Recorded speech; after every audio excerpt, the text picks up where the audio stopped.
Kedua, saya buka lagi cabangnya di Padang Bukit Tinggi, kilometer 24, 2004. Lanjut, usaha lagi meningkat juga, lancar, alhamdulillah. Kita buka di Padang 2010. Nah, itulah awalnya saya buka usaha 3 outlet gitu. Alhamdulillah, kondisi sebelum corona ini kita alhamdulillah ramai. Pengunjung banyak, wisata banyak datang, semuanya ramai lah.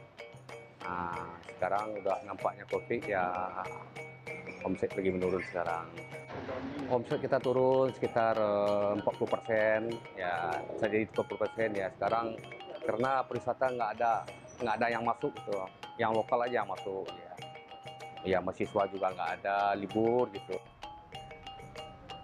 Alhamdulillah saya lihat di media sosial ya gitu ada berita insentif pajak yang 30%. Saya langsung ditelepon oleh HR pajak Padang 1.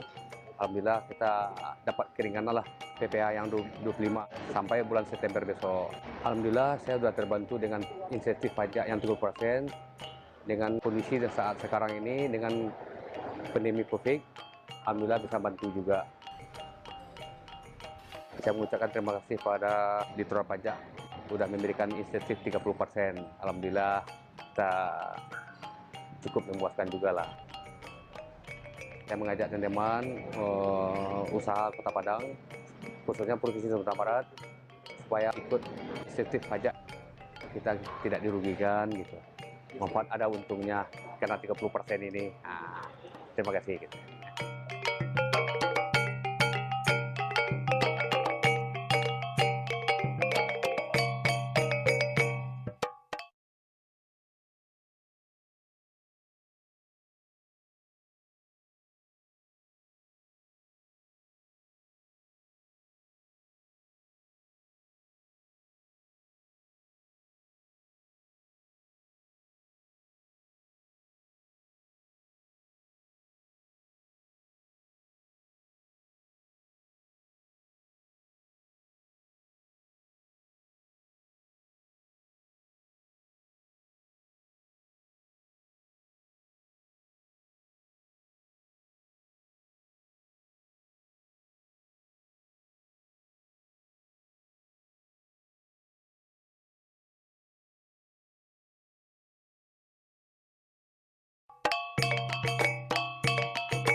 Selamat pagi.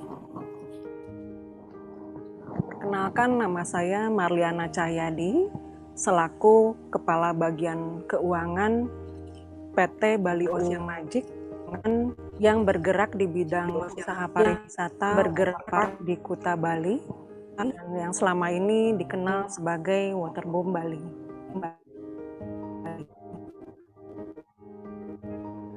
Sebagaimana yang kita ketahui, industri pariwisata adalah industri yang mendapatkan pukulan paling telak dalam masa pandemi COVID-19 ini. Seperti kami yang terpaksa harus menutup sementara usaha kami dari bulan Maret 2020 ini.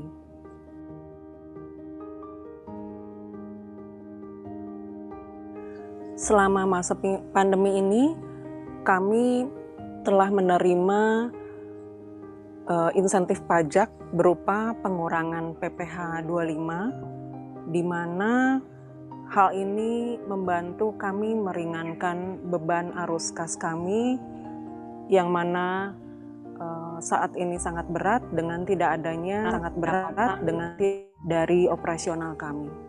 Adanya di mana pada saat-saat yang sulit dan penuh ketidakpastian ini, KPP Madya Denpasar Bali hadir membantu kami sebagai wajib pajak dengan memberikan informasi-informasi baik itu peraturan baru mengenai insentif pajak maupun informasi-informasi teknis dalam hal kami mengajukan permohonan insentif tersebut. Harapan kami agar wajib pajak dan pemerintah dapat terus bergandeng tangan dalam penanggulangan COVID-19 COVID-19 ini dan juga menjaga kesinambungan usaha di masa pemulihan nanti. Doa dan harapan kami agar pandemi COVID-19 ini segera berlalu.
Assalamualaikum warahmatullahi wabarakatuh. Waalaikumsalam. Selamat pagi dan selamat datang kepada Bapak dan Ibu peserta kelas pajak online Tata Cara Pengisian SPT Tahunan Badan Nirlaba melalui e-form.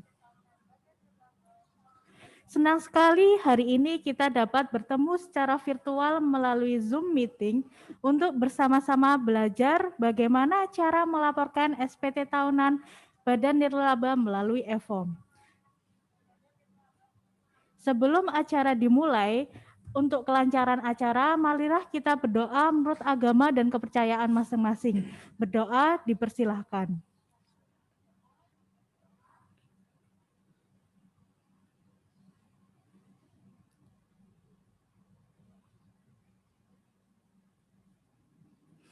Berdoa dapat diakhiri.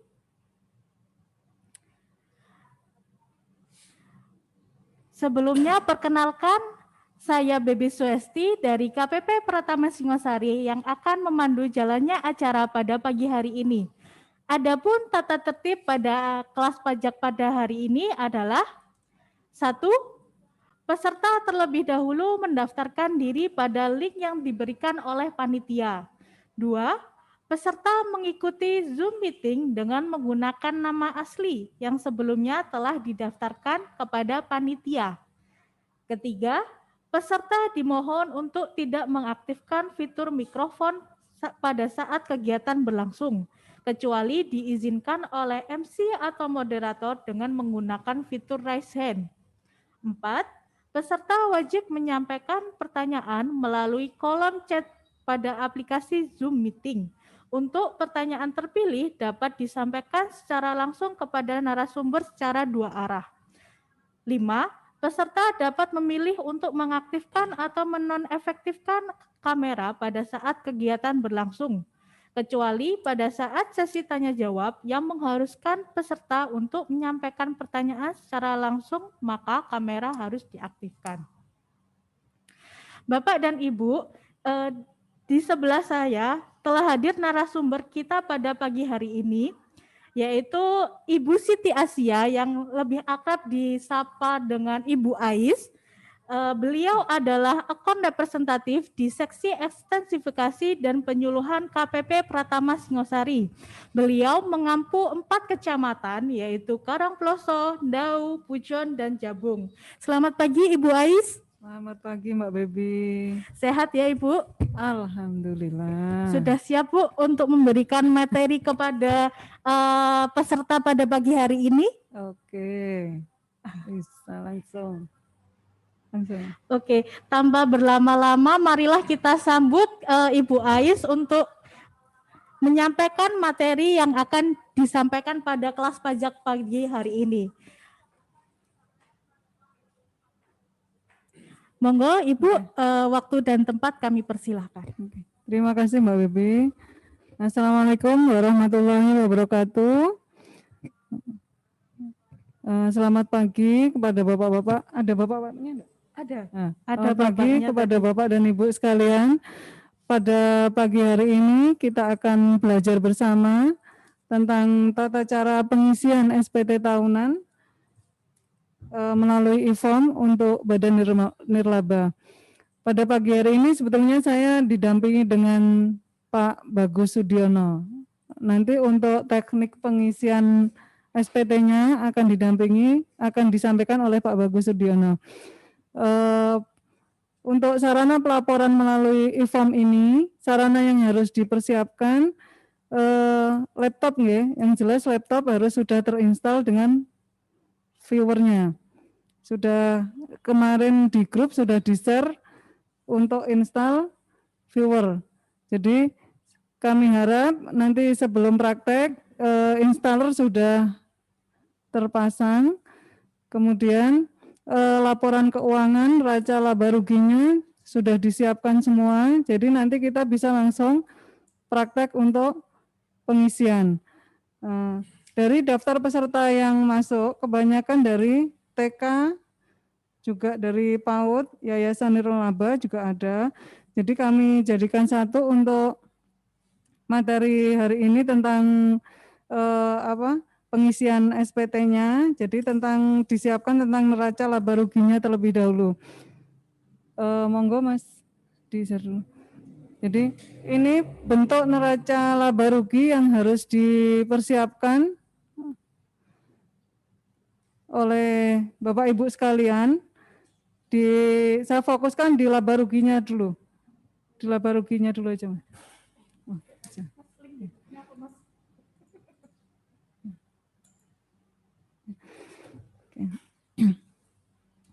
Jadi yang kita bicarakan adalah untuk Badan Nirlaba. Jadi untuk TK dan PAUD, penerimaan dari TK dan PAUD, satu dari penerimaan SPP yang dibayarkan oleh siswa tiap bulan. Kemudian dari BOP banyakkan. Ada lagi mungkin dari sumbangan atau mungkin dari uang masuk, mungkin bisa jadi. Jadi ketika siswa TK mendaftar di awal mungkin ada dikenakan uang gedung atau uang masuk, uang seragam yang bisa dimasukkan sebagai pendapatan oleh TK atau yayasan. Jadi nanti dijumlah seluruh penghasilan yang diterima oleh TK dalam 1 tahun, itu masuk di pendapatan. Kemudian biaya-biaya yang dikeluarkan diperinci. Ya. Jadi ada biaya gaji yang dibayarkan kepada guru-gurunya, masuk di biaya gaji.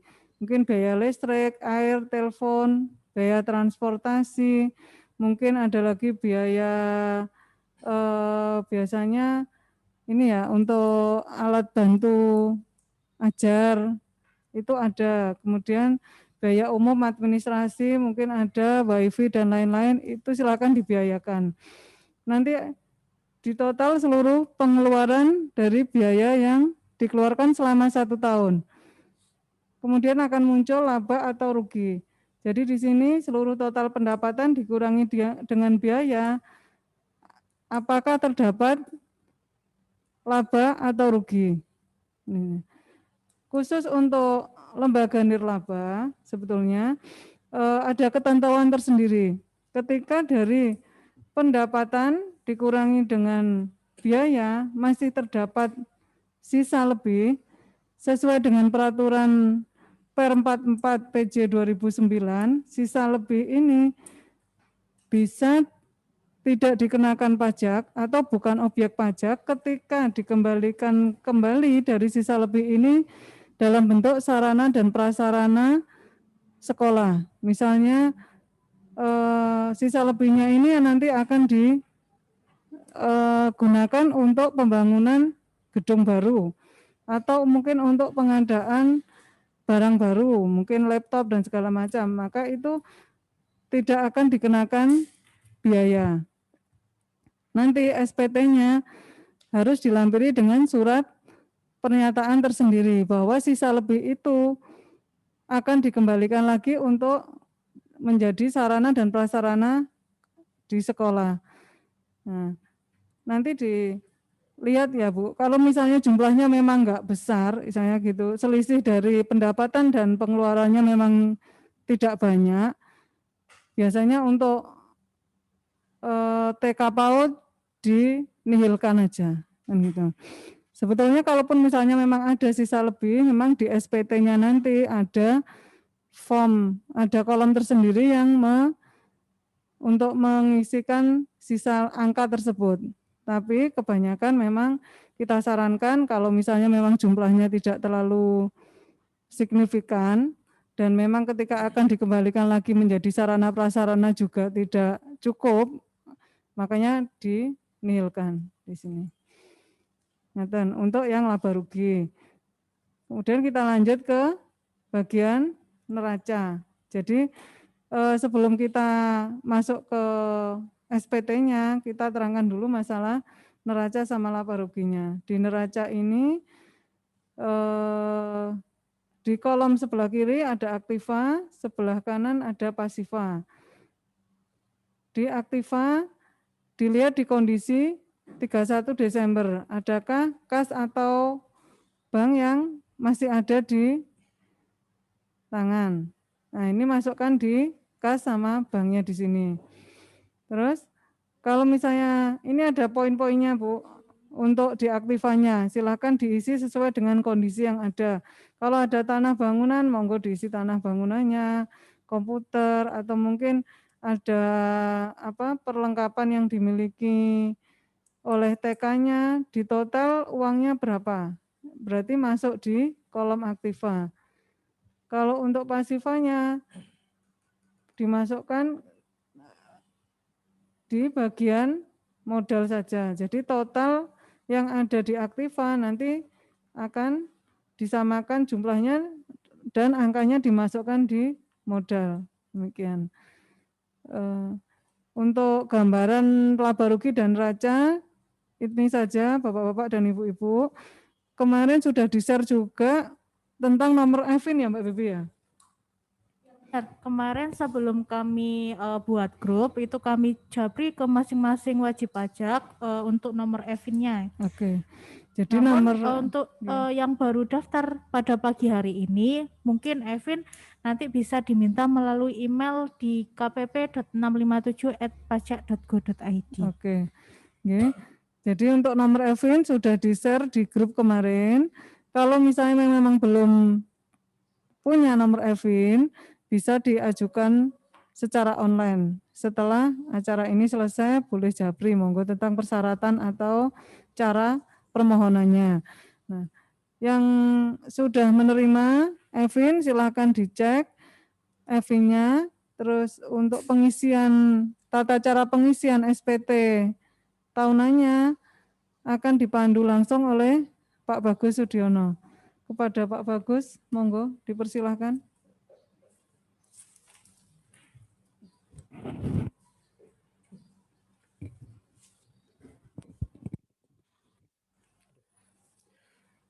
Selamat pagi, Assalamualaikum warahmatullahi wabarakatuh. Sebelumnya, terima kasih atas waktu yang sudah diberikan kepada saya. Berdasarkan dari materi yang sudah dikasihkan sama Ibu Ais, maka nanti hari ini kita langsung saja untuk mencoba untuk memasukkan atas dasar laporan keuangan yang sudah ada, yang sudah dibikinkan oleh lembaga pendidikan, itu bagaimana caranya kita nanti memasukkannya yang di e-form sebagai bahan untuk melakukan pelaporan SPT tahunan. Mas Lukman, monggo. Jadi ini kita coba dulu, kita berikan dulu materinya supaya nanti Bapak Ibu ada sedikit ancang-ancang, tidak terlalu banyak kok, cuma 18 slide saja. Nanti kemudian biar kalau misalnya sudah, kita kemudian langsung nyoba, langsung masuk ke pajak.go.id-nya. Berikut tentang tata cara pelaporan SPT tahunan PPH Badan Nirlaba untuk lembaga pendidikan dan yayasan. Yang pertama, tentang nirlaba sendiri. bahwa dalam pengertiannya kalau untuk nirlaba itu tidak bersifat komersial atau tidak bersifat mencari keuntungan. Sehingga kalau misal kita masukkan ke dalam laporan laba rugi, biasanya dia itu nanti sisanya adalah nihil. Bahkan bisa juga kurang, atau sesuai dengan tadi kalau misalnya ada kelebihan, bisa. Jadi nanti ini dasar dari laporan laba rugi yang akan kita gunakan sebagai bahan untuk pengisian SPT tahunan. Pertama dari pendapatan, di sini ada 3.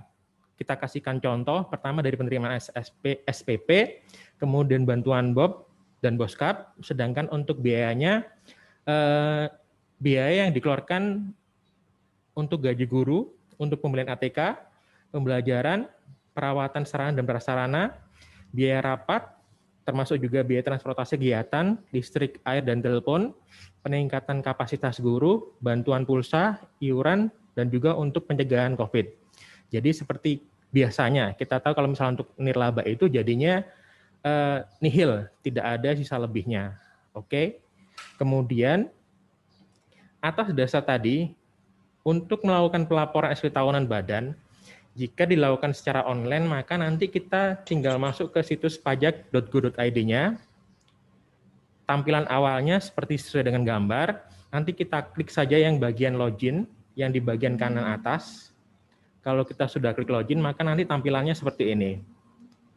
Dalam hal wajib pajak sebelumnya sudah tahu kata sandinya. Tahun kemarin sudah pernah melakukan pelaporan SPT, bisa langsung masukkan nomor NPWP-nya, diinput kata sandinya, diinput juga kode keamanan, kemudian login. Atau dalam hal ternyata wajib pajaknya terdaftar baru, terdaftar di tahun 2020, belum pernah sama sekali registrasi di pajak online ini, atau istilahnya sebenarnya sudah terdaftar, cuman belum pernah lapor secara online, maka nanti bisa klik dulu yang di nomor 2 yang di belum registrasi ini, atau kemudian kalau misalnya kita sudah pernah masuk ataupun sudah pernah register ke pajak.go.id online, cuman kita karena cuma setahun sekali pelaporannya akhirnya lupa password, kita nanti bisa masuk yang di menu lupa kata sandi ini. Kalau kita klik masing-masing, maka nanti bakal munculnya seperti ini dalam hal melakukan registrasi. Yang diperlukan adalah data untuk NPWP, kita masukkan, EVIN yang sudah kita dapat, kemudian kode keamanannya. Kalau sudah langsung kita lakukan submit, maka nanti akan muncul notifikasi bahwa kita diminta untuk mengecek email yang kita pakai, yang kita daftarkan, karena di situ akan dikirimkan link registrasinya, link aktivasi. Kemudian dalam hal kita tadi melakukan klik perubahan kata sandi, maka yang muncul ada seperti ini. Kita input NPWP-nya, kemudian kita input nomor EVIN-nya, kita klik lupa email dengan mencentang ya, kemudian kita masukkan email yang akan kita gunakan, kita masukkan kode keamanannya, baru kita klik submit, maka nanti akan terkirim link perubahan kata sandi ke alamat email yang diisikan. Oke. Nah, ini dalam hal kita berhasil masuk, berhasil login, maka tampilan yang muncul akan muncul informasi, dashboard, profil, bayar, lapor, dan layanan. Kita klik yang di bagian lapornya, kemudian kita pilih e-form, kita klik. Dalam hal kemarin masih belum dapat viewer yang tidak terkirimkan di grup, maka nanti Bapak Ibu bisa melakukan download viewernya di sini. Setelah di-download silakan diinstal. Kalau sudah, baru kemudian kita klik buat SPT. Kita klik buat SPT, nanti akan muncul tampilan seperti ini. Yang akan kita klik sebelumnya adalah tahun pajak yang dilaporkan tahun 2020. Kemudian jenis SPT-nya normal karena belum pernah dilakukan pelaporan sama sekali. Kemudian baru kita klik kirim permintaan.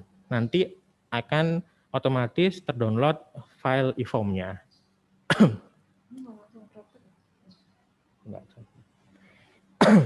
Ini tampilan awalnya, tampilan awal dari e-form, bahwa nanti akan muncul merah-merah yang seperti ini, Bapak Ibu.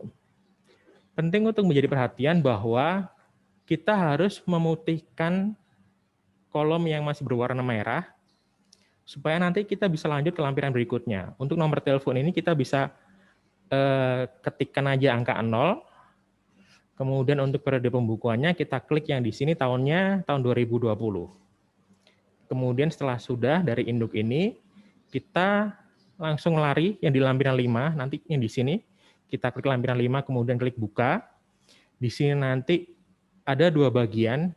Yang pertama bagian A itu pemegang saham atau pemilik modal, dan bagian B daftar susunan pengurus dan komisaris. Kita nanti biasanya diisikan kepala sekolah, sekretaris, dan juga bendahara.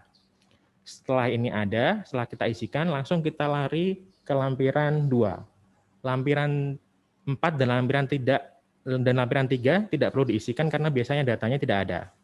Lampiran 2 ini, dia nanti berisikan informasi tentang biaya-biaya yang kita keluarkan selama setahun. Jadi nanti kita ngambilnya dari laporan laba rugi yang sudah Bapak Ibu cetak. Di sini nanti akan ada 13 kolom. Kita sesuaikan saja. Seperti contohnya tadi itu, biaya gaji kita masukkan yang di gaji, upah, bonus, dan gratifikasi yang di sini. Dalam hal dia nanti tidak ada akun yang sesuai, nilai biayanya akan kita total, kita masukkan yang di kolom 11 biaya lainnya. Oke, setelah dari lampiran 2, kemudian kita lanjut ke lampiran 1. Lampiran 1 ini untuk mengisi dari total penerimaan yang diperoleh oleh lembaga pendidikan selama 1 tahun. Yang di bagian A peredaran usaha, jadi nanti termasuk total dari penerimaan SPP, bantuan BOP maupun Boskap. Oke, kemudian setelah selesai, ini kita lanjut ke bagian induk lanjutan. Kita isikan yang merah ini tentang tempat, tanggal, nama pengurus, biasanya kita isikan kepala sekolah, dan juga NPWP yang bersangkutan. Setelah selesai, kemudian kita masuk ke SPT yang di formulir 8A6, kutipan elemen dari laporan keuangan untuk mengisikan yang pertama, yaitu kita isikan elemen yang berasal dari neraca, kemudian nanti yang kedua elemen yang dari laba rugi. Kalau misalnya sudah, tinggal kemudian kita upload laporan laba ruginya yang di sini. Kemudian ketika kita sebelum terakhir prosesnya submit, kita mintanya dengan kembali ke pajak.go.id, kita klik yang hanya kirim token, kita kirim permintaan, nanti otomatis dijawab masuk ke dalam email, kemudian kita buka emailnya, kita ambil kode verifikasinya, kemudian kita kopikan, dan kita lakukan submit. Setelah selesai, dalam hal tidak ada gangguan, dalam hal berhasil, maka akan muncul notifikasi submit SPT berhasil. Kemudian Anda, Bapak Ibu, akan diminta untuk melakukan cek email karena di sana akan dikirimkan tanda bukti penerimaan elektronik yang menunjukkan bahwa Bapak Ibu sudah melakukan pelaporan SPT tahunan dari lembaga keuangannya di tahun 2020. Itu sebelum kita masuk atau mencoba praktek di DJP online-nya. Jadi yang perlu menjadi catatan bahwa dalam pelaporan SPT tahunan badan ini yang kita perlukan adalah laporan keuangan yang berupa dari neraca dan laba rugi, kemudian NPWP dan EVIN, dan yang 3 itu jangan lupa email yang digunakan. Terima kasih. Monggo. Mas, kita masuk ke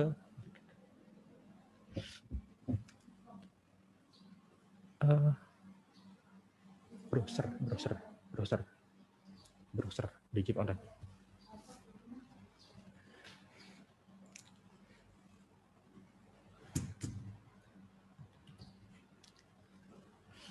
Kita coba untuk langsung masuk ke pajak.go.id-nya.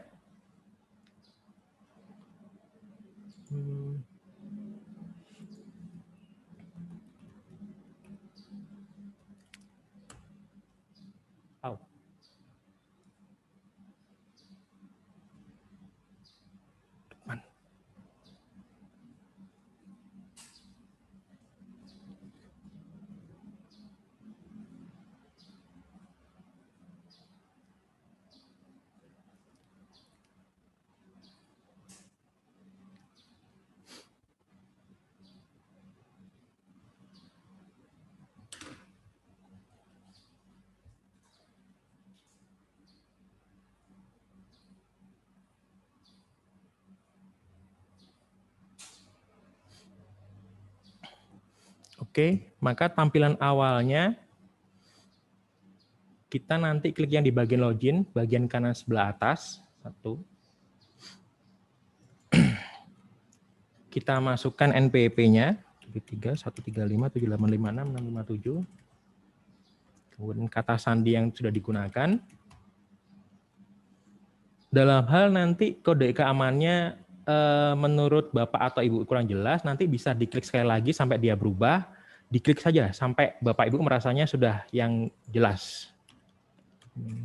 Satu, kita lakukan login, satu.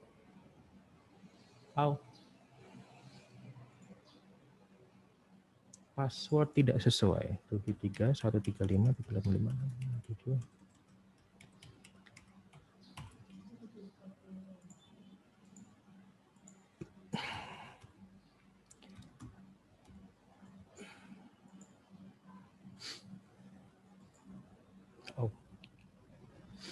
Oke.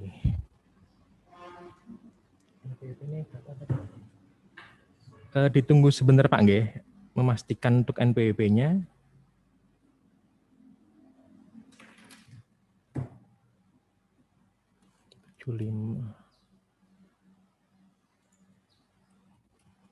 Satu tiga lima tujuh delapan lima enam lima tujuh. 2 3 N872 Y.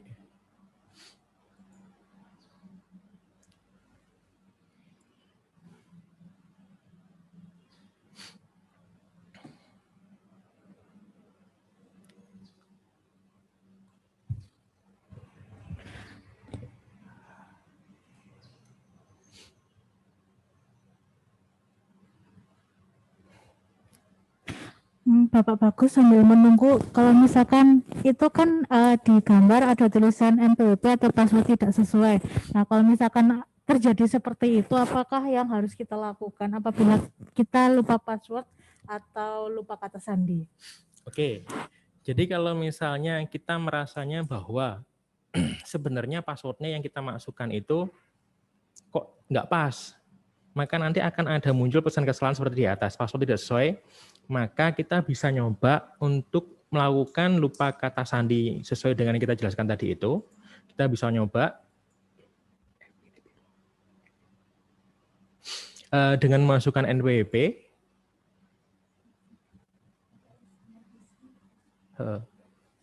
Kita coba nggih, 1.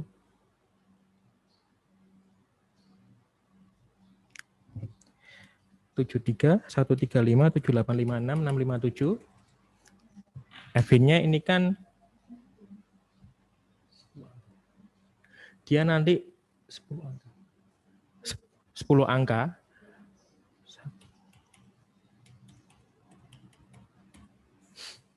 Kemudian langsung kita masukkan email yang digunakan. Ini kita coba saja Mailnesia nggih.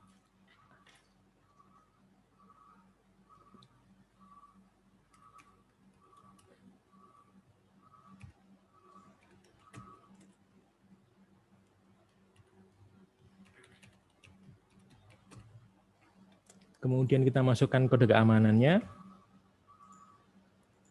2CC86, kemudian kita klik submit. Maka nanti dalam hal dia nggak ada masalah, nomor event kita masukkan sama, kemudian alamatnya emailnya juga ada. Ketika kita submit, maka akan muncul notifikasi bahwa email kita diminta untuk melakukan cek email karena link perubahan data sudah dikirimkan, seperti itu. Sebentar, yang ini kita coba sekali lagi. 1731357856657 13456.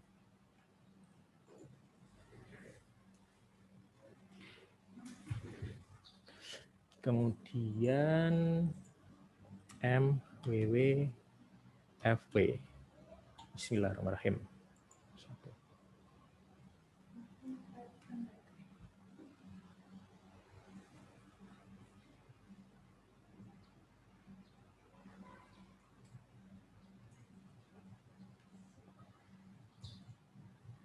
Oh, sorry, ngapunten. Ternyata ada kesalahan pas kita masukkan nomor NPWP-nya.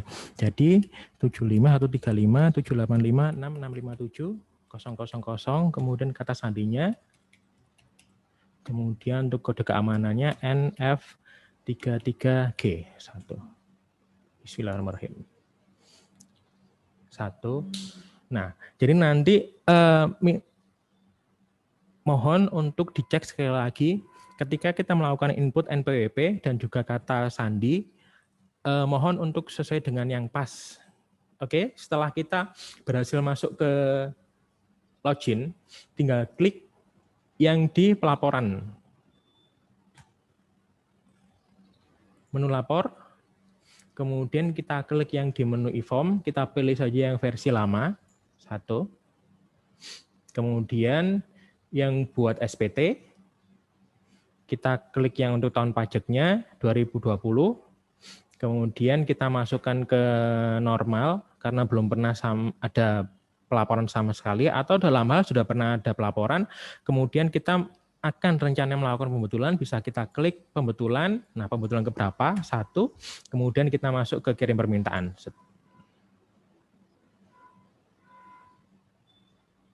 Nah, di sini nanti akan melakukan otomatis terdownload file e-form yang akan kita isikan dan yang nanti akan kita laporkan. Oke, Mas Lukman bisa masuk ke e-form-nya. Yang normal, bukan yang itu. Mohon maaf Bapak Bagus, apa bisa ada pertanyaan satu lagi? Nggih, Ibu Ika. Bagaimana? Iya, ini saya kan dari kemarin itu saya registrasi untuk Evin. Kebetulan kami kan belum pernah daftar melaporkan SPT secara online. Saya baru dapat Evin kemarin. Saya mau registrasi kok dari kemarin keterangan itu NPWP sudah terdaftar. Saya mengikuti prosedur untuk aktivasi Evin untuk mendapatkan password itu loh Pak. Oke. Sebelum kita melangkah ke online itu. Jadi pada waktu jenengan Bagaimana melakukan petunjuknya? Oke, dengan Ibu Ika nggih. Nggih.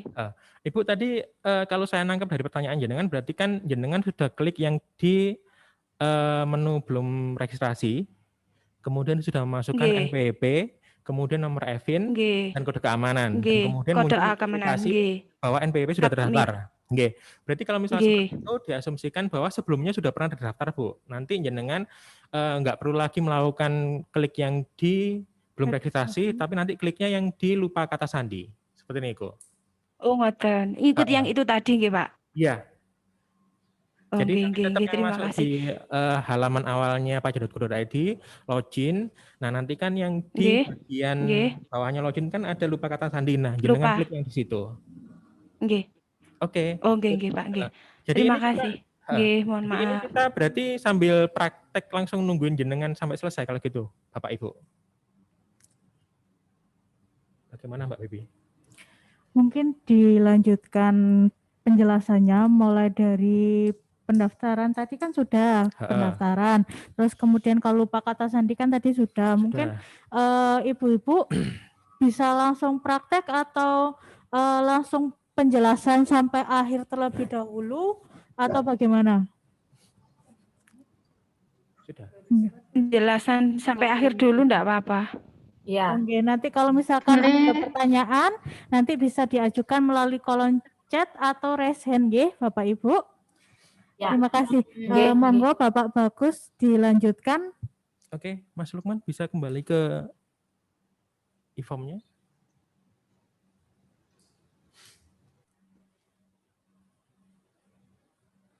Oke. Nah, ini untuk tampilan awal dari e-form yang kita download. Pertama itu bagian induk 1771, seperti kita ingatkan bahwa nanti untuk kolomnya kita putihkan. Kita putihkan tujuannya itu supaya kita bisa nanti lanjut ke halaman berikutnya. Jadi dalam hal dia ada merah, kita klik aja 0 atau 03 kali bisa. Kemudian tab, dan ini kita pilih tahunnya, tahun yang akan kita laporkan tahun 2020 dalam 1 tahun berjalan. Oke. Ini datanya kan ngambilnya dari lampiran 1 sama lampiran 6. Maka nanti kita lebih enaknya ngambil dari halaman belakang dulu, lampiran 6. Kita buka. 1. Oke. Lampiran 6 ini, karena sebenarnya kita kan bentuk SPT itu 1 untuk seluruh jenis badan. Maka nanti kita tinggal melihat aja lampiran 6 itu untuk pengisiannya seperti apa. Istilahnya tujuan lampiran 6 itu melaporkan ke apa. Kalau di sini ada keterangannya bahwa lampiran 6 itu mengisikan tentang penyertaan modal pada perusahaan afiliasi. Jadi kalau untuk lembaga pendidikan bukan, nggih. Kalau misalnya bukan, berarti kita langsung lanjut ke lampiran 5. 1. Mas Lukman. Lampiran 5, seperti yang kita sudah jelaskan tadi, bahwa lampiran 5 itu untuk mengisikan data. Yang pertama, data pemegang saham atau pemilik modal. Kemudian yang bagian 2, tentang daftar pengurus dan komisaris. Ini bagian A. Biasanya kita ngambil datanya itu sesuai dengan data yang ada di akte pendirian. Jadi biasanya pada waktu kita mendirikan, di lampiran belakangnya kan ada istilahnya Bapak ini siapa-siapa, punya modal sahamnya berapa. Dalam hal kita nggak punya datanya, nanti ini kita isikan saja. Kita isikan sesuai dengan nama sekolahnya. Ya, kemudian alamatnya kita masukkan, NPWP-nya kita masukkan 000000657. Kemudian jumlah modalnya dalam hal kita nggak tahu, kita masukkan 0 saja. Persentasenya kita isikan 100 dan dividennya kita isikan 0 karena nggak ada pembagian dividen. Oke. Kemudian yang bagian 2 ini mengisikan untuk susunan pengurus dan komisaris. Jadi ini saya minta izinnya nggih Pak Bapak Ibu, kita nanti pakai namanya jenengan yang ada di grup chat. Jadi karena tadi yang paling pertama itu ada Pak Gatot Sumaryono, jadi ngapunten Pak, saya izin pakai namanya jenengan. Pak Gatot Sumaryono 1. Ya Pak, siap Pak. Oke Pak. Silakan Pak. Oke. 1, NPWP-nya karena kita nggak tahu. Nanti minta tolong jenengan diisikan saja NPWP-nya berapa, dalam hal kita nggak tahu, sementara kita isikan dulu 000657. Kemudian jabatannya dia kepala sekolah. Oke, kemudian kalau menambahkan kita tinggal klik saja yang bagian plusnya sebelah kanan itu. Kemudian yang di bawahnya ada Ibu Endah. Ibu Endah Minarti. 1, alamatnya nanti minta tolong diisikan lengkap nggih Pak Bu. 0.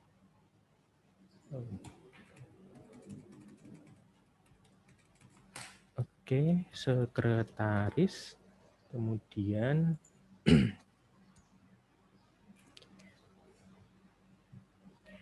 yang ketiga dengan Ibu Lis Sumroh. 1, Malang.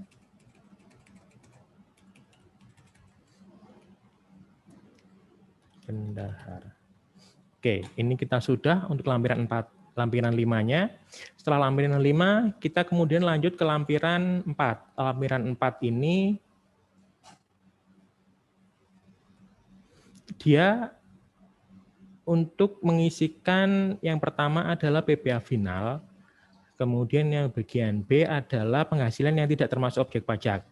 Karena untuk lembaga pendidikan atau nirlaba itu seperti tadi dibilang bahwa dia nggak ada, tidak mencari keuntungan, tidak jualan, maka bagian A PPh final kita kosongkan. Kemudian bagian B tadi sesuai dengan contohnya yang diberikan penjelasan sama Ibu Ais tadi itu, ini bisa kita isikan dalam hal terdapat nilai sisa lebih yang ada. Dalam hal nihil berarti kita nggak perlu diisikan. Oke, lampiran 4-nya kita kosongkan karena datanya nggak ada.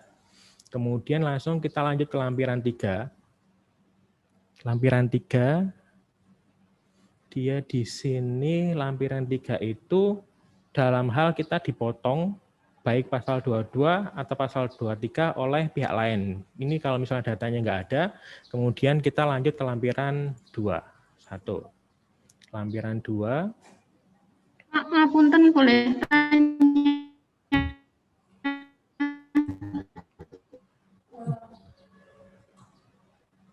Nggih, Ibu, nanti pertanyaannya di akhir sesi Lewat setelah chat aja. penjelasan, nggih, Ibu. Jadi nanti kita jelaskan dulu sampai akhir, sampai selesai, baru nanti Bapak Ibu bisa mengajukan pertanyaan. Nggih? Terima kasih. Monggo dilanjut Bapak Bagus. Oke. Dan ini untuk pengisian lampiran 2. Lampiran 2 itu berisikan perincian harga pokok penjualan, biaya usaha lainnya, dan biaya dari luar usaha secara komersial. Ini datanya nanti ngambil dari laporan keuangan, laporan laba rugi yang sudah jenengan bikin. Seperti tadi kita contohkan bahwa dari contoh laba rugi yang sudah saya tampilkan tadi itu, di sini terdapat biaya gaji guru sebesar 3.800.000, maka nanti di sini kita isikan saja 3.800.000. Oke. Kemudian untuk biaya ATK dia di sini tidak ada karena untuk formulir 1771 form 2 dia hanya mengakomodasi dari 3 jenis perincian saja. Yang paling sering adalah gaji upah, kemudian biaya transportasi, sewa, dan lain-lain. Dalam hal ternyata nanti kemudian rincian biaya kita nggak ada di situ, maka kita bisa totalkan, kemudian kita masukkan ke kolom 11 di bagian lainnya. Contoh yang dari sini, dia kan totalnya 12.700.000, sudah kita masukkan di bagian gajinya 3.800.000, maka untuk yang lainnya, biaya-biaya lainnya kita masukkan yang di nomor 11 biaya lainnya, dengan selisihnya berarti 8.900.000. Sehingga didapatkan total biaya sebesar 12.700. Kalau misalnya sudah, ini kita lanjut ke bagian kelampiran 1. Mas Lukman.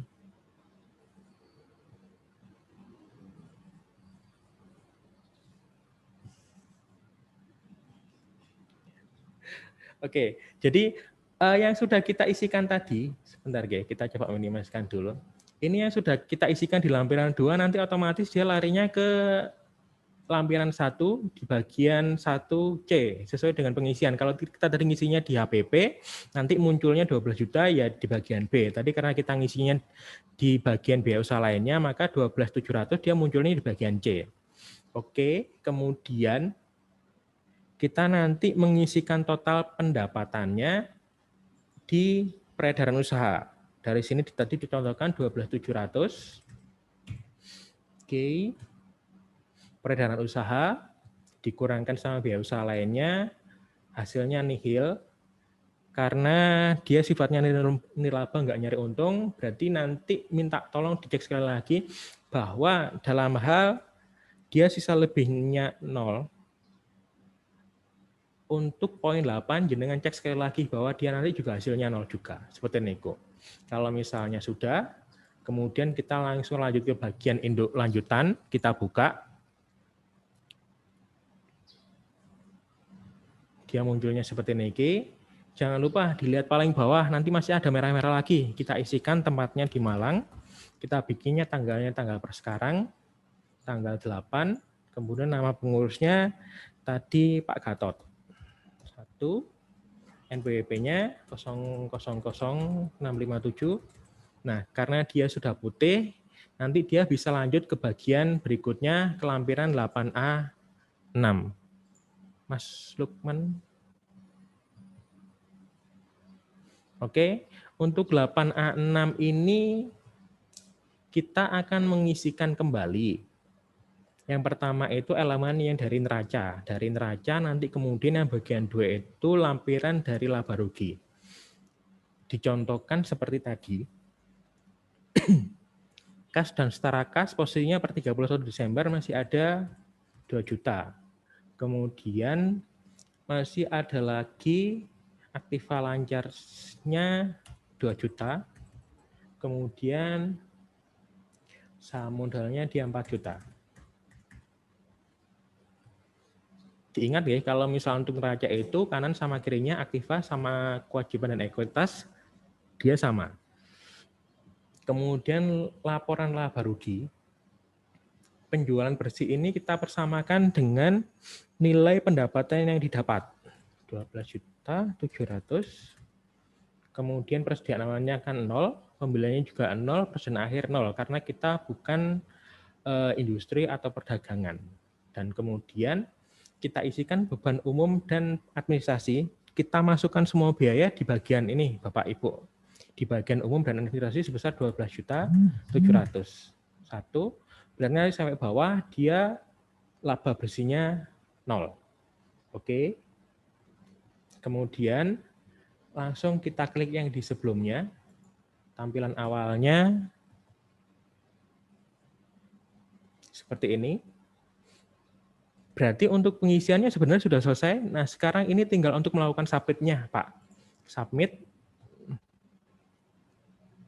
Nah, ini kita unggah lampirannya, dia di sini notifikasinya file yang di-upload adalah berbentuk PDF dengan ukuran maksimalnya 20 MB.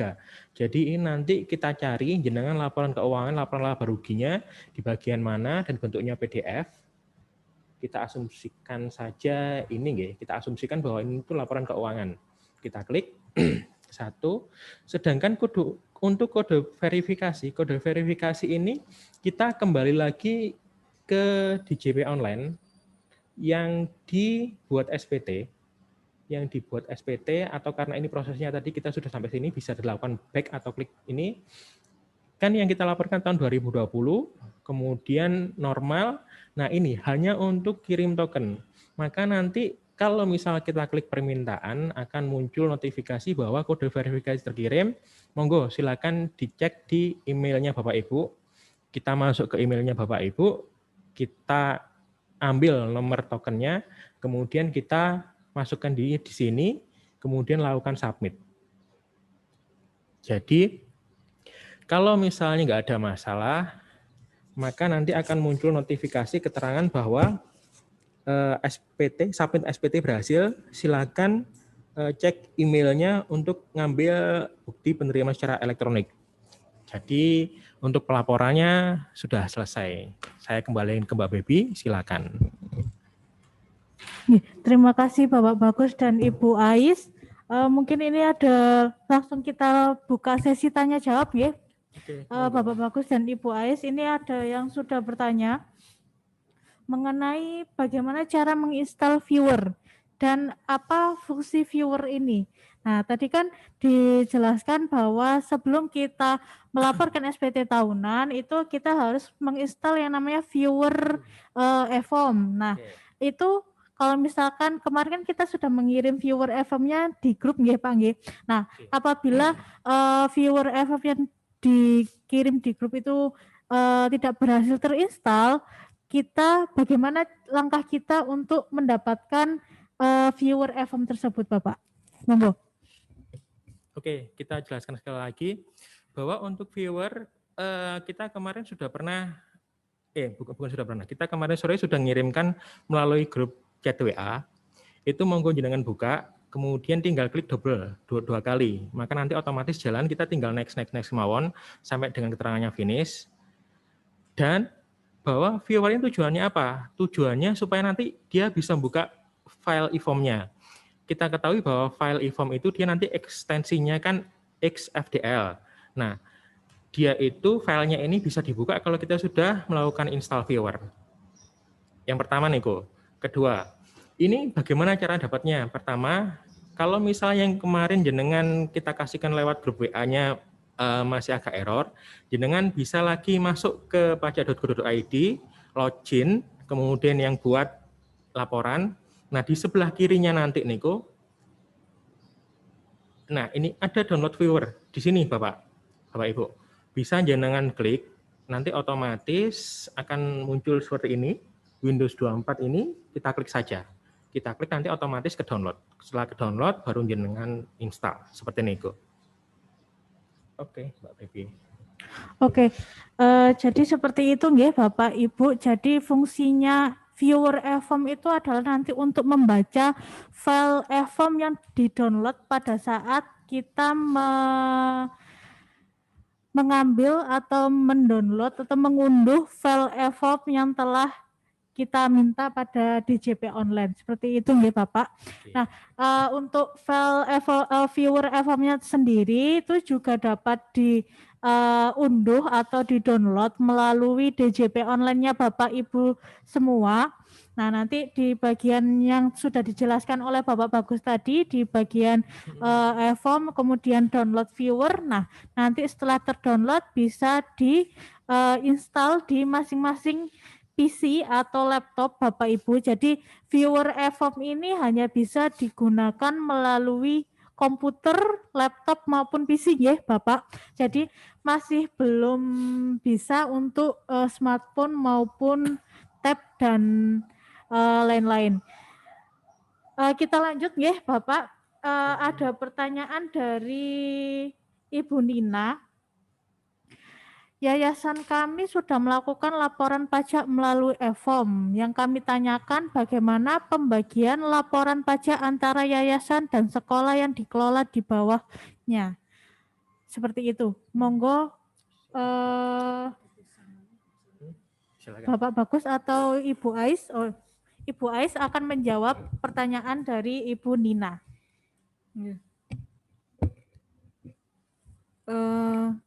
Untuk pertanyaan dari Ibu Nina, berarti ini dari yayasan dan sekolah masing-masing memiliki NPWP tersendiri ya Bu ya?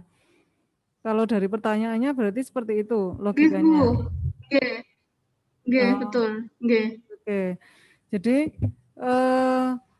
kalau masing-masing punya NPWP tersendiri, berarti kewajiban pelaporan SPT tahunannya melekat kepada masing-masing NPWP. Jadi yayasan juga wajib melaporkan SPT tahunannya.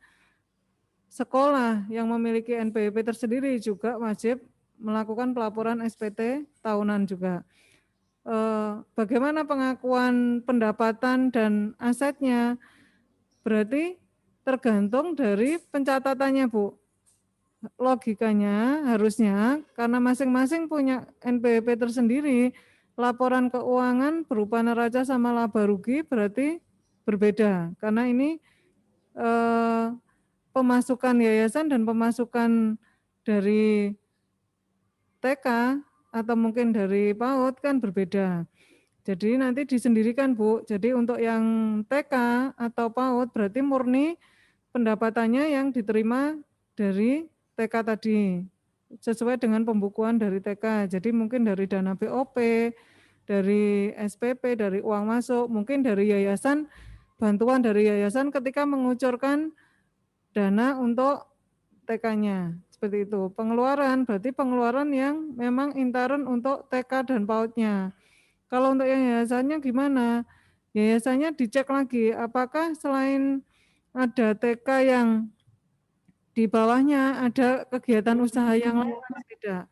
Kalaupun misalnya memang ada kegiatan di yayasannya mungkin membawai selain TK mungkin membawai bidang yang lain, berarti itu yang dimasukkan di neraca dan laba ruginya yayasan. Itu. Kalau misalkan untuk kepemilikan aset bagaimana Ibu Ais? Kalau misalkan yayasan meminjamkan gedungnya untuk TK digunakan untuk sebagai tempat mengajar atau seperti itu, bagaimana pencatatan di laporan keuangannya? Berarti pengakuannya di salah satu saja Bu. Jadi kalau misalnya secara pembukuan sudah dilaporkan di yayasan, berarti TK tidak perlu melaporkan gedung dan tanahnya. Jadi cukup di yayasannya saja, karena ini kan lembaga nirlaba juga, seperti itu. Kalau misalnya memang ada sewa menyewa, ya monggo, nanti bisa dimasukkan di biayanya. Tapi kalau misalnya memang hanya dipinjamkan, istilahnya kan gitu, berarti di salah satu tempat aja. Di salah satu kalau sudah dilaporkan di yayasan untuk aset dan tanahnya, berarti hanya di yayasan. Sementara di TK tidak perlu dilaporkan. Demikian. Dari Ibu Nina ada tanggapan? Sampun insya Allah. Tadi memperjelas kalau kami kan nyari referensi dari beberapa yayasan pendidikan yang mungkin serupa nggih. Nah, ada opsi yang itu mengusulkan ya NPWP-nya satu saja ngoten. NPWP-nya NPWP yayasan ngoten, karena kebanyakan yayasan pendidikan itu untuk pengakuan asetnya itu kan memang di bawah yayasan, Bu. Ngoten. Artinya meskipun pendidik itu biayanya misal SPP-nya PAUD ngoten nggih, tapi itu kan menjadi pendapatannya yayasan ngoten, biasanya seperti itu. Tapi kami terkendala karena di peraturan dari Diknas, dari apa masing-masing sekolah itu kan harus punya NPWP. Nah, sehingga kami selalu kebingungan untuk pembagian asetnya ini seperti apa, sementara pengakuan pendapatannya kalau di kebijakan yayasan ada di tingkat yayasan. Misalkan nanti yang masuk di pendapatan yayasan itu apa aja, yaitu tadi dari SPP-nya PAUD, SPP-nya SD, misal beberapa sekolah yang dikelola. Berarti sebetulnya yayasan itu hanya membawahi masalah TK dan PAUD-nya saja ya Bu ya sebetulnya ya. Kalau dari kami, nah sebetulnya kalau dari kami memang sebaiknya satu NPWP. Tapi nanti kan terkendala di jenengan di hubungannya dengan Diknas, kan ngoten. Berarti misalnya terkendala dengan Diknas, nanti mau enggak mau, berarti jenengan tetap pakai 2 NPWP. Kalau pakai 2 NPWP ya seperti itu tadi Bu. Berarti nanti di yayasannya berarti tidak perlu ada penerimaan karena memang sudah diakui di ngoten nggih. Ya. Masing-masing sekolah ngoten nggih. Kan tadi pembayarannya itu masuknya ke yayasan. Nah, yayasan memberikan kepada TK. Nah, kalau misalkan TK itu mengakui pendapatannya dari hibah Yayasan. atau hibah dari yayasan Bantuan. atau bantuan dari yayasan, itu mungkin bagaimana pencatatannya, Ibu? Jadi kalau misalnya memang diakui di Nah, apakah seperti itu? Iya, padahal ini sebetulnya satu entitas ya Bu ya sebetulnya kan. Sebetulnya satu entitas kan. Nggih, satu entitas. Cuma masalahnya di pelaporan SPP-nya, di pengakuannya.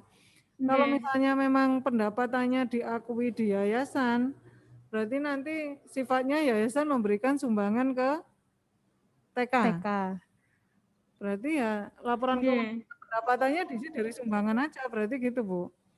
Oke, berarti kalau misalkan dalam kasus yang tadi itu, misalkan orang tua langsung memberikan SPP kepada yayasan, maksudnya ke yayasan, berarti pendapatan SPP, terus kemudian pendaftaran dari masuk murid baru dan lain-lain itu masuknya ke yayasan, namun yayasan membagikan atau memberikan sumbangan kepada TK atau PAUD atau KB yang ada di bawah yayasan tersebut. Mungkin seperti itu Ibu untuk solusinya dari kami. Mungkin ada tanggapan lain? Insya Allah cukup. Terima kasih. Oke. Kita lanjut. Mungkin ada Bapak Ibu yang ingin langsung menanyakan secara langsung, bisa raise hand untuk bisa mengaktifkan di unmute untuk bisa menyampaikan pertanyaan secara langsung mungkin.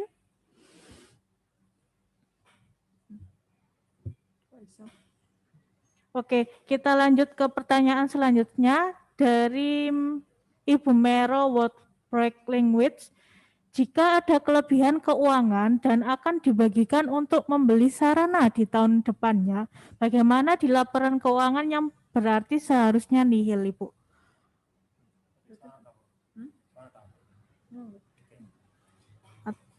Monggo. Bisa dibuka lagi e-form-nya yang tadi.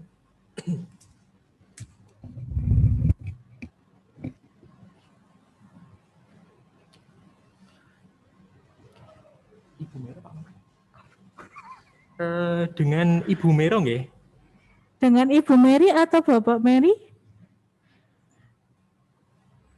Mero. Oh, Ibu nggih. Ibu, jadi gini, pada waktu pelaporannya, sebentar ya, satu. Maka nanti kita langsung masukkan yang di lampiran 4. Jadi asumsinya, masuk apa yang tadi di minimas saja, bisa nggak? Tetap. Ben nggak muncul lagi.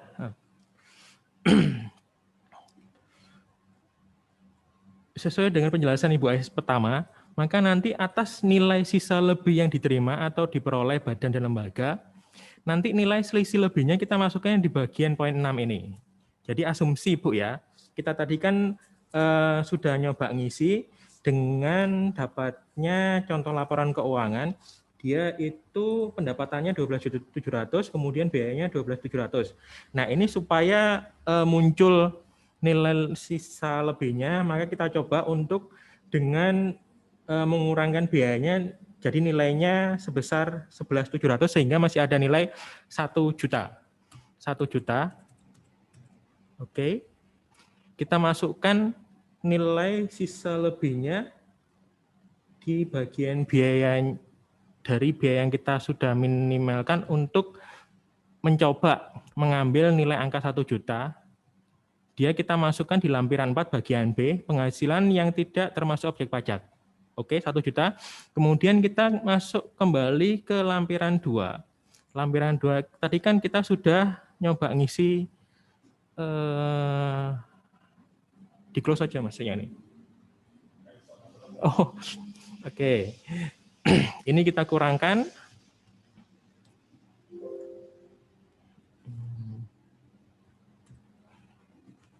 Oke, jadi totalnya kita tadi mencoba ya Bu ngambil sisa lebihnya 1 juta. Jadi kita kecilkan biayanya sebesar 11.700.000, kemudian kita lari ke lampiran 1. Mas Lukman. Nah, atas peredaran usaha sebesar atas pendapatan sebesar 12.700, kemudian harga pokok penjualan biaya usaha lainnya sebesar 11.700, maka ada nilai sisa selisihnya 1.100.000 ini. Maka tadi yang kita masukkan dari lampiran 4-nya itu, kita masukkan di angka sini. Oke, kemudian kita coba cek nanti dia di poin 8. Poin 8 ini dia penghasilan neto fiskalnya sudah 0, sehingga maka nanti pelaporannya kalau kita kembali ke bagian induk, 1, Mas Lukman. Nah, 0 Bu. Jadi yang dilaporkan seperti itu. Nggih, Ibu Mary mungkin ada tanggapan dari penjelasan Bapak Bagus tadi. Jadi tadi apabila ada selisih lebih atau ada sisa dari pendapatan pada tahun berjalan atau pada tahun pajak, itu nanti dimasukkan ke bagian bukan objek pajak. Sehingga nanti di SPT tahunannya tetap nihil, seperti itu. Baik, karena kalau saya mengamati, karena selama ini memang untuk NPWP sekolah dan yayasan itu kan jadi satu, punya kami jadi satu, memang satu NPWP. Nah beberapa waktu karena dengan keadaan itu seperti saya meminjamkan gedung untuk sekolah dengan tanpa biaya. Nah ini akhirnya kan uangnya lebih untuk nanti supaya punya sendiri. Kalau sekarang ini kan kayak seperti numpang ya. Jadi makanya saya perlu tanya bagaimana pemasukannya. Kalau dulu kan saya masukkan tanpa tahu. Ini baru pertama kali saya tahu bahwa oke, ini harusnya untuk keuangan yang dilaporkan nihil. Ini baru saya tahu kalau seperti ini. Jadi ini sangat menolong untuk saya tahu. Dan untuk kedepannya berarti itu memang harus diseimbangkan seperti itu ya. Kalau untuk neraca di bagian aktiva dan pasiva itu memang harus seimbang nggih, Bapak nggih. Jadi kalau untuk laba rugi itu bisa ada selisihnya. Nah, selisihnya tadi dimasukkan kepada bagian bukan objek pajak. Nah, nanti kalau misalkan ada selisih lebih itu ada yang namanya surat pernyataan nggih Bapak Bagus atau Ibu Ais. Ya. Mungkin bisa dijelaskan surat pernyataannya itu bagaimana? Betul, itu supaya saya tahu untuk pengurusannya bagaimana, karena ini kan online ya, jadi kan kalau harus ada surat untuk keterangan uang ini akan dipakai untuk ini, itu akan menolong saya untuk mengerti. Terima kasih. Kalau sisa, kembali lagi Bu, sebetulnya kalau misalnya sisa lebihnya memang nggak terlalu material, mending dibikin nihil aja.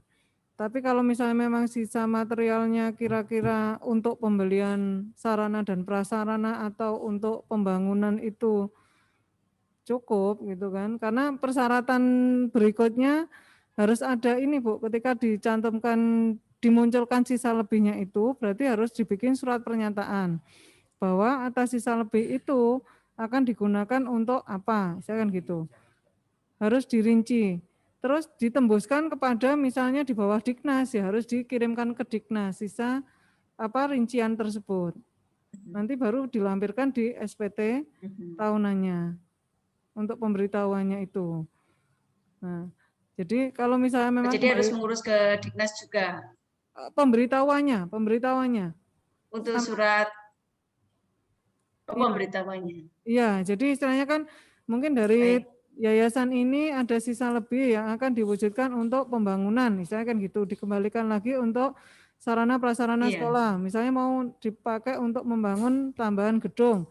Jadi nanti dirinci dari pembangunan gedung itu butuh dana berapa, istilahnya RAB-nya harus disertakan, nanti pemberitahuannya itu yang dilampirkan di kami dan ditembuskan di Diknasnya, demikian. Jadi kalau makanya kembali lagi kalau misalnya memang sisa lebihnya tidak terlalu material, mungkin 500.000 atau ini dinihilkan aja, saran kami seperti itu. Karena untuk pemberitahuan, misalnya perinciannya kan jadi lebih ribet. Misalnya kan kalau misalnya selisih lebihnya hanya 500.000 buat bangun gedung ya nggak cukup, misalnya kan gitu Mbak.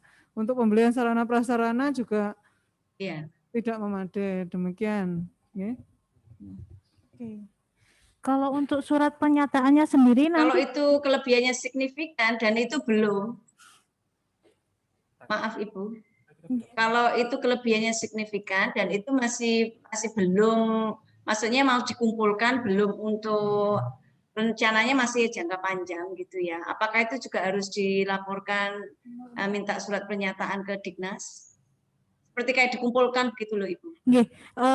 Mungkin kalau di peraturan perpajakan kami itu ada jangka waktunya Ibu. Jadi kalau misalkan berapa lama? Nah, mungkin bisa dijelaskan lebih rinci lagi Ibu Ais. Kalau sesuai dengan peraturannya, jangka waktu yang diizinkan 4 tahun, Bu. 4 tahun. Kalau lebih dari 4 tahun, apa yang terjadi, Ibu? Jadi kalau misalnya memang mau tetap dimunculkan sisa lebih bayarnya, berarti ketika tanpa ada keterangan surat pernyataan apapun yang dilampirkan, berarti itu termasuk objek pajak yang akan dikenakan pajak berarti. Dan berapa persen itu Ibu ya, kalau boleh tahu supaya sekalian tahu tanya ya. 11%, Bu. 11%. Iya, jadi kalau misalnya jadi, memang minimalnya 4 tahun ya, maksimal ya. Maksimal 4 tahun. Itu untuk pengakuan sisa lebihnya. Oke. Kemudian kalau lebih berarti akan dikenakan pajak 11% ya. Oh, bukan seperti itu, Bu. Jadi ketika jenengan memang ada sisa lebih di tahun ini, tapi tidak ada surat pernyataan apapun yang dilampirkan ke kami dan tidak ditembuskan ke Diknas, berarti itu kami anggap itu sebagai objek pajak yang harus dibayar pajaknya 11%. Seperti itu. Oh, begitu. Oh, dari total keseluruhan semua atau yang dari tahun ini saja? Lebihnya aja. Sisa lebihnya yang jangan munculkan di laporan keuangan itu berapa? Itu yang kami lihat. Oke. Baik. Oke, terima kasih banyak Ibu. Begitupun kalau misalkan tahun ini sudah ada surat keterangan sisa lebih tapi tidak dibiayakan atau tidak digunakan dalam waktu 4 tahun itu juga nantinya akan dianggap sebagai objek pajak. Jadi kalau misalkan tahun ini sudah ada surat keterangan bahwa Ibu ada sisa lebih, terus kemudian dalam jangka waktu 4 tahun tidak digunakan, maka di tahun kelima atau tahun keberapa? Nah, tahun kelima itu akan dikenakan pajak atas sisa lebih pada tahun ini. Seperti itu nggih Ibu nggih. Nah, untuk surat pernyataannya sendiri itu ada format khususnya atau bagaimana Ibu Ais? Nah, dan nanti akan diupload di mana surat pernyataan tersebut? Monggo dijelaskan. Oke. Kalau untuk format suratnya tidak ada ketentuan. Kalau masalah akan diupload di mana, berarti diupload di lampiran waktu laporan SPT tahunan. Dimasukkan di situ sekalian. Atau mungkin bisa ditampilkan di e-form-nya tadi yang bagian mana yang harus diklik atau bagian mana yang harus ditampilkan untuk ini. Lanjutan. Oke, buka.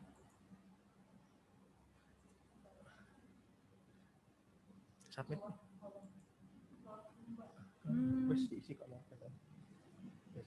Nah, mungkin di sini. Lampiran lainnya yang paling bawah itu aja, Mbak. Iya. Berarti dimasukkan di yang paling bawah, di dokumen lampiran lainnya, file yang diupload seperti ini. Dimasukkan di sini.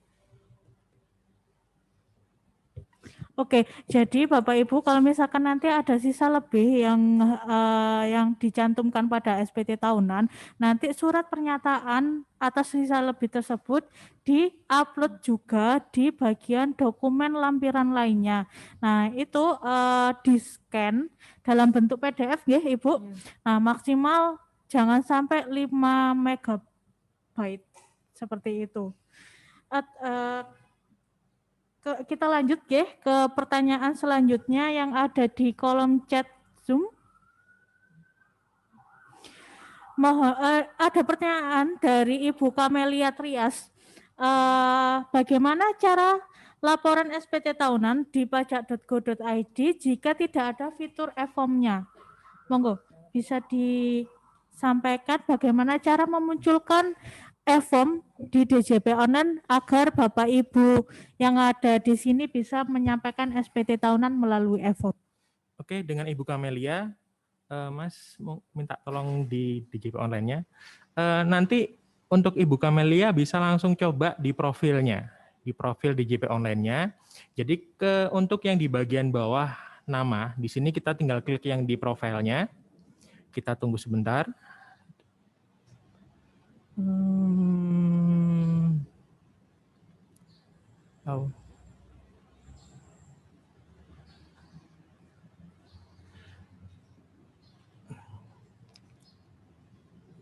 Oke.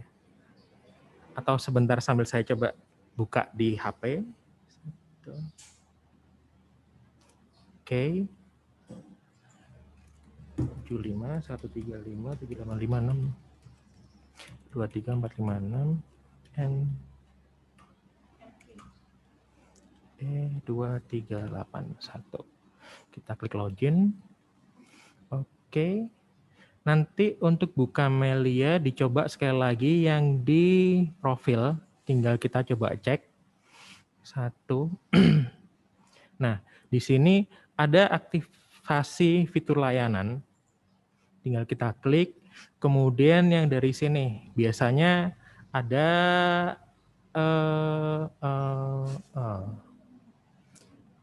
bisa, tapi kadang-kadang ada. Sebentar nggih, 1.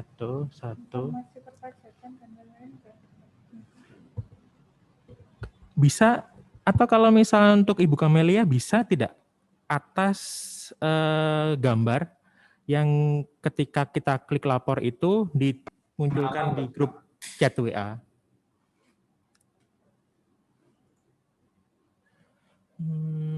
Ibu pot 1. Kenapa?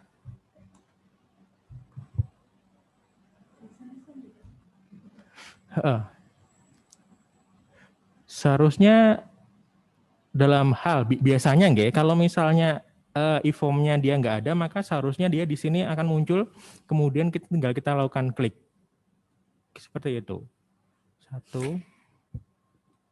Jadi mungkin apabila Bapak Ibu setelah klik bagian lapor tidak muncul e-form atau tidak muncul e-filing, nanti di bagian menu profile diaktifasi fitur layanan akan ada menu seperti ini. Nah, ini kebetulan sudah muncul ya e-form dan e-filingnya, jadi tidak perlu lagi mencentang e-form. Jadi kalau misalkan e-form-nya belum muncul, nanti bisa dicentang e-form-nya nggih. Begitu nggih Bapak Bagus ya.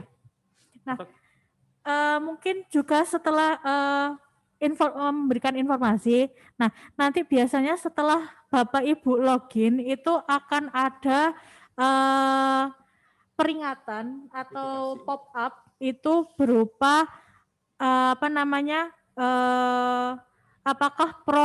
apakah data profil yang ada di DJP online itu sudah benar atau tidak. Jadi nanti bisa Bapak Ibu cek kembali apakah emailnya sudah benar atau nomor teleponnya sudah benar atau belum. Jadi kalau misalkan Bapak Ibu nomor teleponnya tadi misalkan sudah ganti atau emailnya sudah ganti, nah nanti bisa diubah di bagian profile, atau kalau misalkan mengubah email bisa melalui lupa kata sandi di bagian awal DJP online tadi. Seperti itu.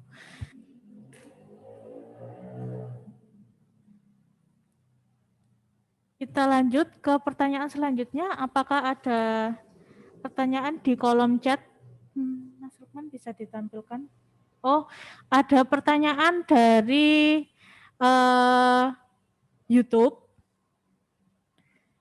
dari Bapak Yahnudian Bakti. Yang pertama, pertanyaan terkait dengan e-form viewer. Apakah dibutuhkan spesifikasi khusus bagi PC atau program tertentu harus terinstall di PC agar viewer tersebut bisa berjalan? Monggo Bapak Bagus bisa dijawab pertanyaannya.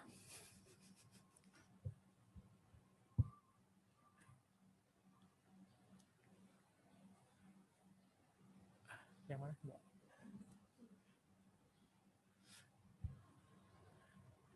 Mencoba untuk menjawab pertanyaan Pak Yanu tentang spesifikasi khusus untuk PC yang digunakan.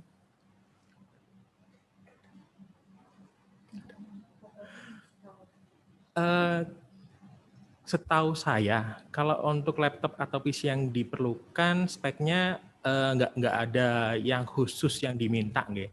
Jadi kalau misalnya kita pakai laptop kita yang biasa pun atau PC yang kita pakai biasa pun seharusnya bisa, karena dia nggak memerlukan spek yang agak macam-macam seperti itu.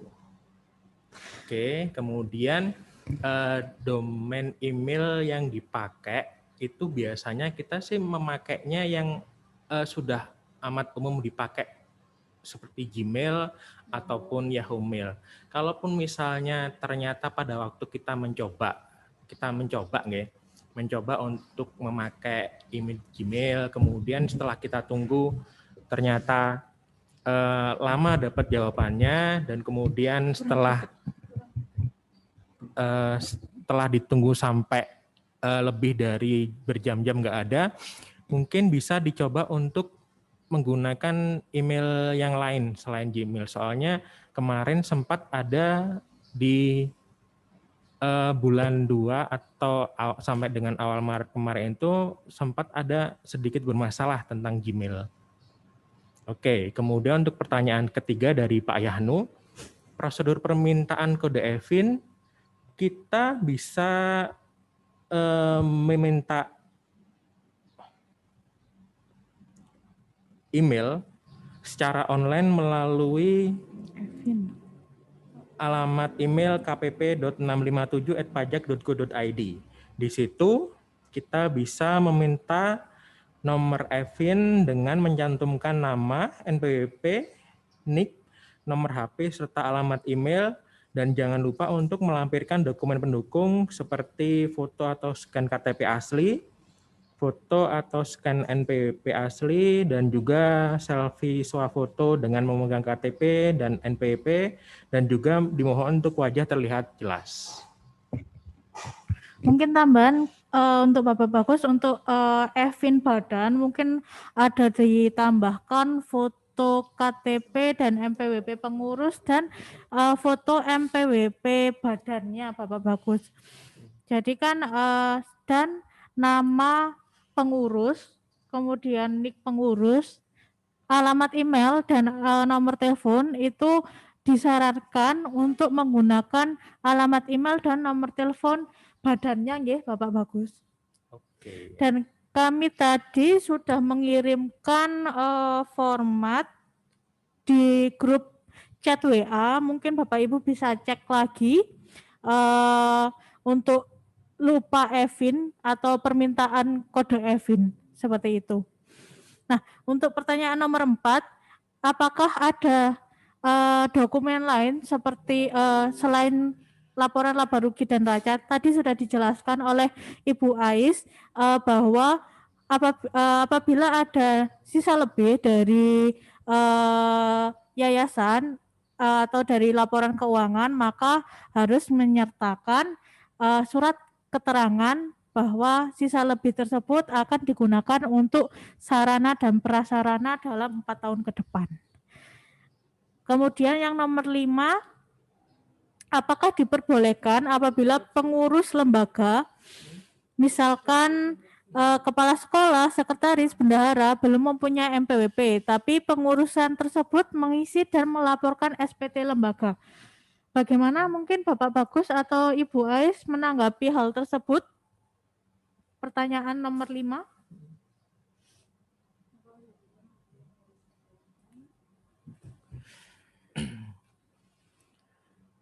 Terkait dengan pengurusan lembaga yang belum mempunyai NPWP, yang pertama bahwa dulu untuk NPWP itu pada waktu pendaftaran NPWP lembaga, maka yang disyaratkan adalah salah satu dari pengurus untuk punya NPWP.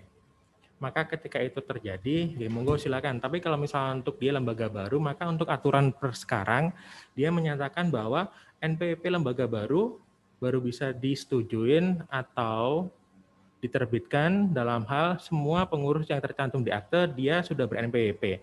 Maka kalau misalnya untuk yang sekarang, untuk lembaga yang sudah memiliki NPWP lebih, maksudnya lebih lama, kira-kira ya 3 atau 4-5 tahunan, maka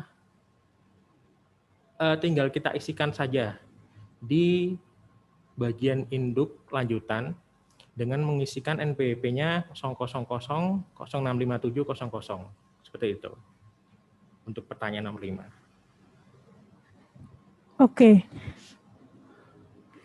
Nah, kemudian ini ada pertanyaan yang ke-6. Apakah ada perbedaan antara pelaporan SPT e-form dan e-form PDF? Nah, jadi Bapak Ibu, kami informasikan bahwa e-form ini ada 2 versi. Versi yang pertama yang tadi sudah dijelaskan oleh Bapak Bagus. Nah, dan versi yang kedua yaitu e-form PDF. Nah, e-form PDF ini masih baru rilis pada minggu kemarin. Jadi mungkin Bapak Bagus bisa menjelaskan antara e-form yang versi lama dengan e-form yang versi PDF. Monggo Ibu Ais. Pertanyaan nomor 6 Pak Yanu, perbedaan pelaporan SPT dengan e-form dan e-form PDF. Ini masalah di perbedaannya ada di install viewernya. Di e-form yang dijelaskan sama Pak Bagus tadi ada langkah untuk install viewer dulu agar komputer atau laptop bisa membaca downloadan dari SPT tahunan. Tapi kalau untuk yang e-form PDF, selama di komputernya sudah ada PDF-nya, berarti di situ tidak perlu install viewer, langsung di-download di e-form yang PDF, maka langsung bisa. Perbedaannya di situ. Bedaannya pada aplikasi pendukungnya nggih, Ibu Ais. Kalau e-form tadi perlu Di viewer viewernya. e-form tadi, kalau e-form PDF itu perlu Adobe PDF yang versi terbaru nggih, Iya. minimal versi 20 kalau saya tidak salah informasi. Mungkin ada Bapak Ibu yang ingin bertanya melalui Zoom yang bisa ditanyakan secara langsung. Bisa raise hand atau mengajukan pertanyaan melalui fitur chat.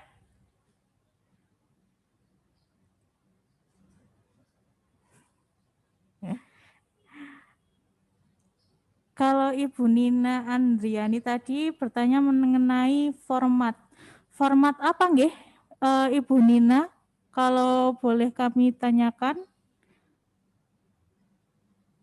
Atau Betul, tadi menjawab yang tadi menjawab yang tentang silpa tadi loh, apakah ada formatnya? Nah, setahu saya di peraturannya ada formatnya, sudah ada detail gitu Bu untuk lengkap ini tahun ini berapa gitu ngoten. Maksudnya yang lembaga kami lakukan seperti itu. boleh diulangi kembali bagaimana Ibu Nina? Format sisa lebih. Menjawab yang Bu siapa tadi? Bu Mero tadi Bu. Nggih, tadi ya. Aduh, maaf. Menjawab formatnya tadi loh Bu Mero tadi kan tanya. Nggih. Oh, nggih. Jadi mungkin format pernyataan sisa lebih tadi nggih Bu nggih. Atau di laporan keuangannya? Nggih. Oh, nggih. Jadi kalau untuk format sisa lebihnya mungkin tadi sudah Ibu Ais Ibu Ais jelaskan bahwa untuk formatnya tidak ada format khusus, namun harus menyatakan bahwa sisa lebih tersebut dipergunakan atau dirinci untuk kegiatan sarana dan prasarana selama 4 tahun ke depan, seperti itu. Nah, kemudian ini ada pertanyaan dari TKIT Yabunaya Pujon. Apabila kami tidak berhasil mendownload e-form, apakah boleh melaporkan menggunakan form manual kemudian kami kirim? Monggo, Ibu Ais. Untuk pelaporan akan kita cek dulu Pak. Jadi kalau misalnya di tahun sebelumnya sudah pelaporannya via e-form atau e-filing, maka tahun ini harus e-form atau e-filing secara online intinya. Jadi kita akan cek data tahun sebelumnya. Ketika dari TKIT Yabunaya tahun kemarin sudah pelaporan secara online, otomatis tahun ini pelaporan pun harus dilakukan secara online. Kalau misalnya tahun kemarin manual, bisa dikirimkan secara manual via pos tercatat khusus. Jadi kalau misalnya memang tetap kesulitan secara online, boleh nanti menghubungi AR-nya via Japri atau mungkin datang ke kantor pelayanan pajak Pratama Singosari untuk dibimbing untuk pelaporan secara online dengan mengisi kunjung.pajak.go.id terlebih dahulu untuk mendapatkan nomor antrian masuk ke KPP Pratama Singosari. Demikian. Jadi Bapak Ibu apabila Bapak Ibu masih ada kesulitan atau masih ada yang ditanyakan, nanti Bapak Ibu bisa chat di grup yang sudah ada ataupun bisa menghubungi akun representatif masing-masing. Nah, daftar akun representatifnya itu bisa Bapak Ibu lihat melalui hotline KPP Pratama Singosari, yaitu @pajak Singosari. Nah, hotline ini bisa Bapak Ibu lihat di media sosial kami, yaitu di Instagram @pajaksingosari. Di sana akan tertera link, yaitu Linktree/Pajak Singosari. Nanti ada pilihan chat dengan atau WA dengan akun representatif, konsultasi dengan AR per kecamatan. Nah, nanti di sana ada bagian kecamatan masing-masing. Nah, bisa Bapak Ibu hubungi melalui nomor tersebut. Kemudian apabila Bapak Ibu memang sudah diperlukan untuk atau perlu untuk datang ke kantor, Bapak Ibu bisa datang ke kantor, namun Bapak Ibu harap untuk mengambil nomor antrian online terlebih dahulu, yaitu di kunjung.pajak.go.id. Seperti itu.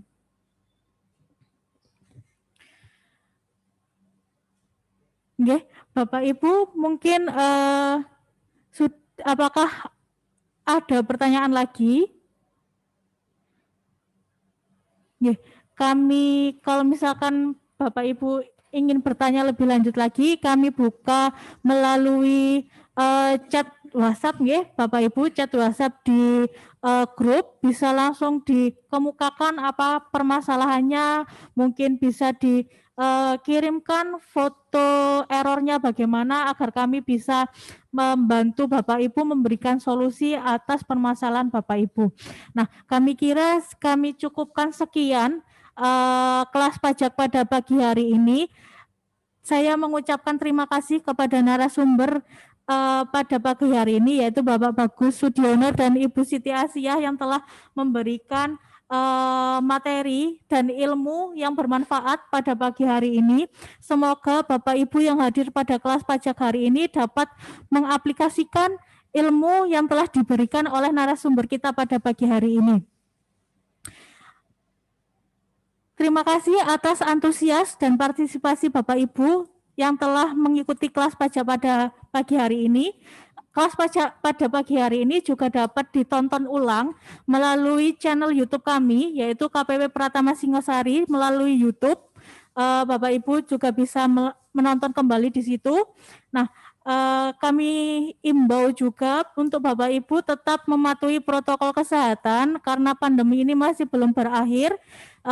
Tetap untuk menjaga jarak, memakai masker, dan mencuci tangan sesering mungkin memakai sabun. Apabila kami dalam pelaksanaan kegiatan ini ada kesalahan maupun ada pertanyaan yang belum terjawab, kami mohon maaf sebesar-besarnya. Wassalamualaikum warahmatullahi wabarakatuh. Waalaikumsalam. Waalaikumsalam warahmatullahi wabarakatuh. Salam warahmatullahi wabarakatuh.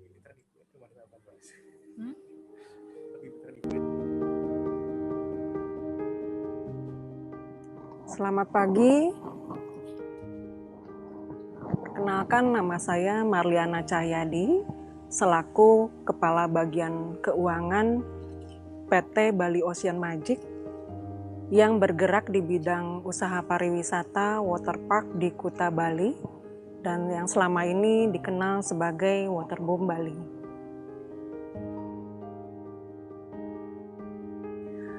Sebagaimana yang kita ketahui, industri pariwisata adalah salah satu industri yang mendapatkan pukulan paling telak dalam masa pandemi COVID-19 ini. Seperti kami yang terpaksa harus menutup sementara usaha kami dari bulan Maret 2020 ini.